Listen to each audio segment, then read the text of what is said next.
గతంలో వెన్నుపోటు అనేది శత్రువులు మాత్రమే పొడిచేవారు.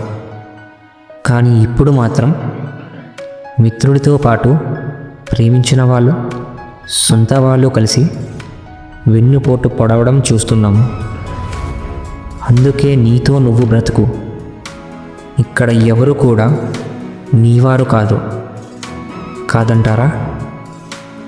ఇతరులతో పోల్చుకుంటూ నిన్ను నువ్వు తక్కువ చేసుకోకు.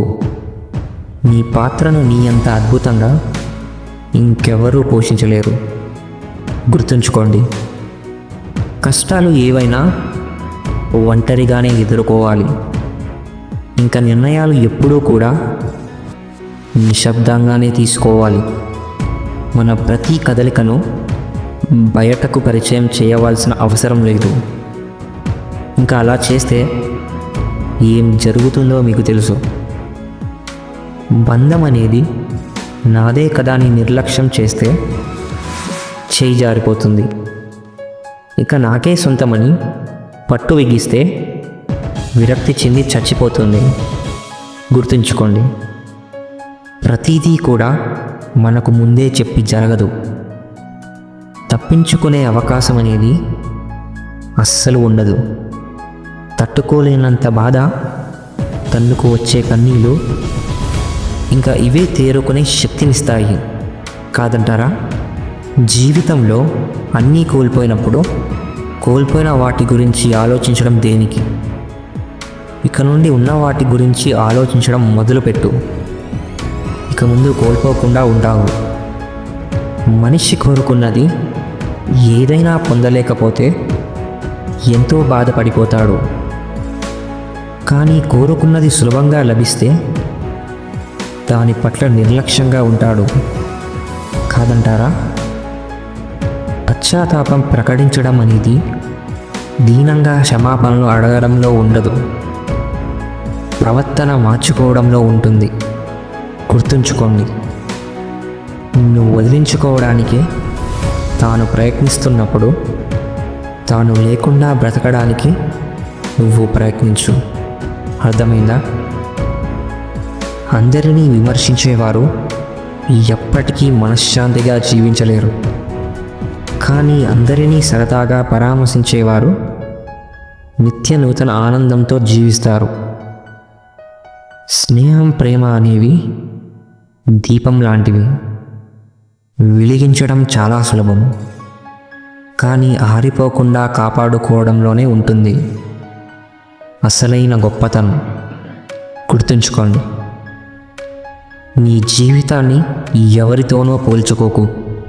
ఎందుకంటే సూర్యుడు, చంద్రుడు పూర్తిగా వేరువేరు. ఎవరి సమయం వచ్చినప్పుడు వారు ప్రకాశిస్తారు. ఎవరి విలువ వారిది కాదంటారా?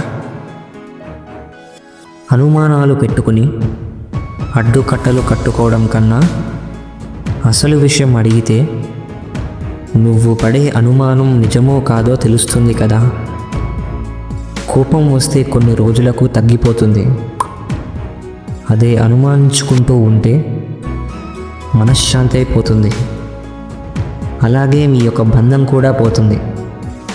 గుర్తుంచుకోండి, మనం లెక్కలోకి రావాలంటే కొన్నిటిని లెక్క చేయడం మానేయాలి. అర్థమైందనుకుంటా.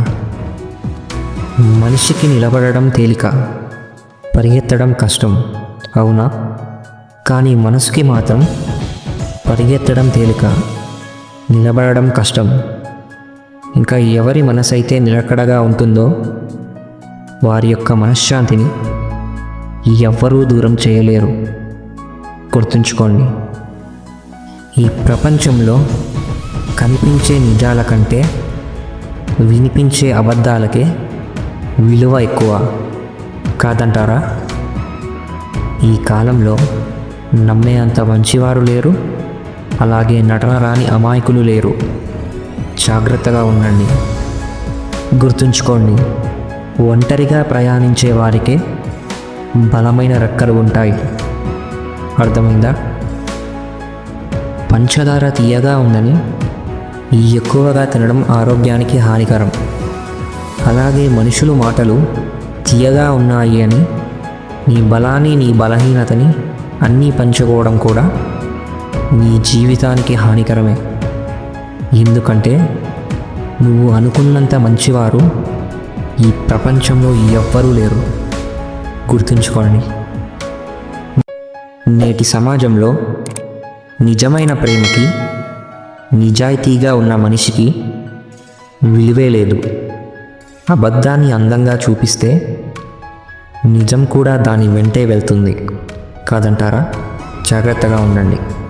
మనకు ఇష్టమైన వారు మన గుండెను గాయపరిచేలా మాట్లాడినా, మనల్ని ఎంత దూరం పెట్టినా మనం మాత్రం వారి గురించే పదే పదే ఆలోచిస్తూ ఉంటాం. అవునా? ఎందుకంటే ఒక్కసారి మన ప్రపంచంలోకి ఆహ్వానించాక, మనవారు అనుకున్నాక ఇంకా వారు పరాయి వారు ఎలా అవుతారు కాదంటారా? విడిచి ఉండలేనంత దగ్గరై తర్వాత దూరం పెడితే ఆ బాధ ఎలా ఉంటుందో కేవలం అనుభవించే వాళ్ళకే అర్థమవుతుంది. అవునా? దూరం పెట్టినంత సులభం కాదు మర్చిపోవడం. అర్థమైందనుకుంటా. ఎదుటివారు ఎలా ఉన్నారో చూడకండి, ఎలాంటి వారో తెలుసుకోండి. మిగతా వారు ఏమనుకుంటారో అని ఎప్పుడూ కూడా ఆలోచించకండి. వాళ్ళతో మీరు ఎలా ఉండగలరో ముందు అది ఆలోచించండి.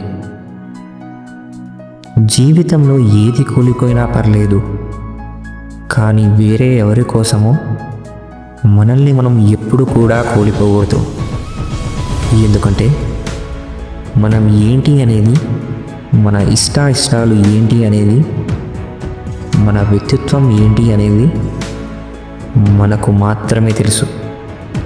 కాబట్టి వేరే ఎవరి కోసమో మనల్ని, మన వ్యక్తిత్వాన్ని వదిలేసుకుంటే చివరికి ఏ గమ్యం చేరుకుంటామో మనకే అంచనా లేకుండా పోతుంది. గుర్తుంచుకోండి,